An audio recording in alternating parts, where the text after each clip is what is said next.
Thanks for checking out Scotty's Hobbies. Oh, real fast, most important part of this whole video, make sure your dryer is unplugged. But let's get going on this video real fast. Thanks for checking out Scotty's Hobbies. Hopefully this video will help you replace a heater element on your dryer. In this case, this dryer is taking multiple cycles to dry the clothes properly. So I think we're doing like 2 and 3 cycles to get the clothes dried properly. So take your back cover off real fast. It's real easy. If you need a set of tools or smaller sockets, look for a link in the description to buy one. When I am disconnecting wires right here, I always make sure I take a picture of the wires and the connections before I take them off. Just so when I go to put them back together, I can look at the picture, compare them to the wires, and make sure that I have the proper connections.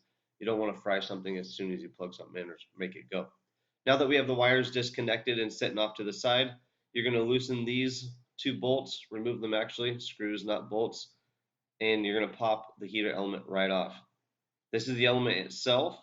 Looking at this one, I don't see anything that looks definitively defective, I guess you could say. So I sat here, stared at it for a good little while, and I am going to compare it to the brand new one, the resistance of the coils, and see what we come up with. I am going to compare it to a for sure broken element that I replaced in the past, just so you can see the different resistance readings you're going to get. So right here on the right, we have the brand new one. Take a look at it, make sure everything looks exactly the same as the one that you removed.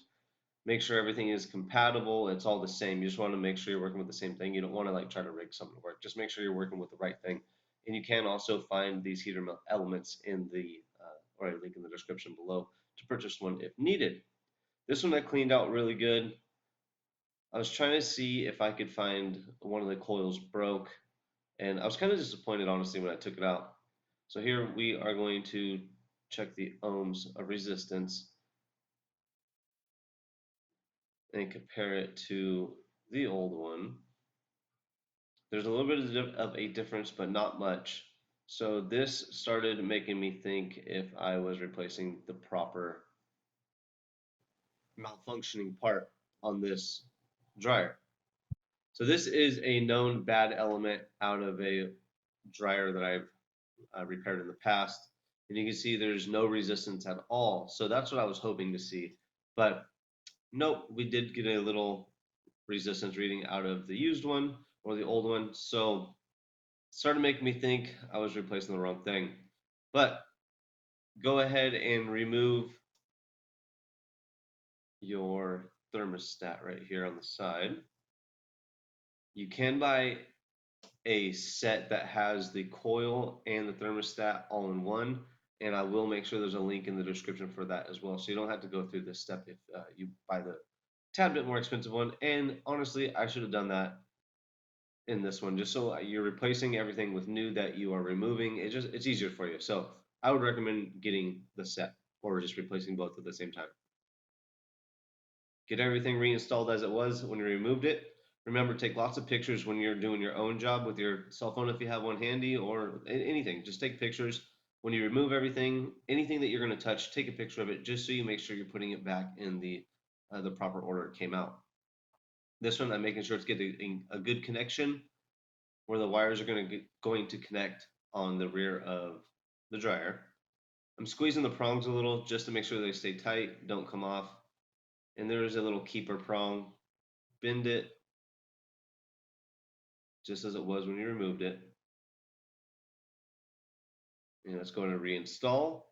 It's a simple process to do this whole job. I think honestly we were done in under 30 minutes doing this whole job and making this video. So we're going to reinstall the heater element and screw it in. When you get your gun ready to screw it, make sure you're on a lower setting. Like I'm screwing in at a 2 or 3, so a very, very low setting. You don't need much, and it's really easy to strip these sheet metal screws. Actually, strip the sheet metal, not the screws.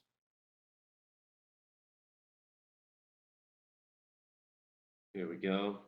Install this screw, and you're going to have another one.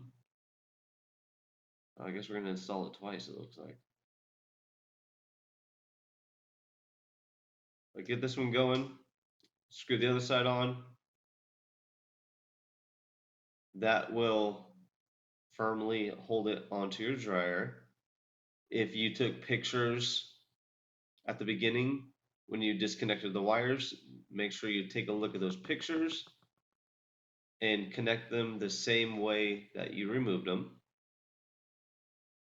or put them back in the same fashion that you removed them. And that's pretty much it. So we're just going to reinstall the back cover, send a load through, and see if this fixes it. And I can tell you, it already has fixed the issue. The first time we put it in the dryer and we put it on the economy setting, it said dry, and it was actually dry the first time we tried. Before we did this on the economy setting, it would say dry. It would go through the anti-recall process and still be wet. We'd have to do that 2 or 3 times, but it is super good. It was the fix. So if this helped you out, make sure you like, subscribe, and share. Mention below the make and model of the dryer that this helped you on so other people can know that it will help them in case it's not just this model that is comparable. So comment below with the dryer that this helps you, and like, subscribe, and share. I'll see you on the next hopefully helpful video.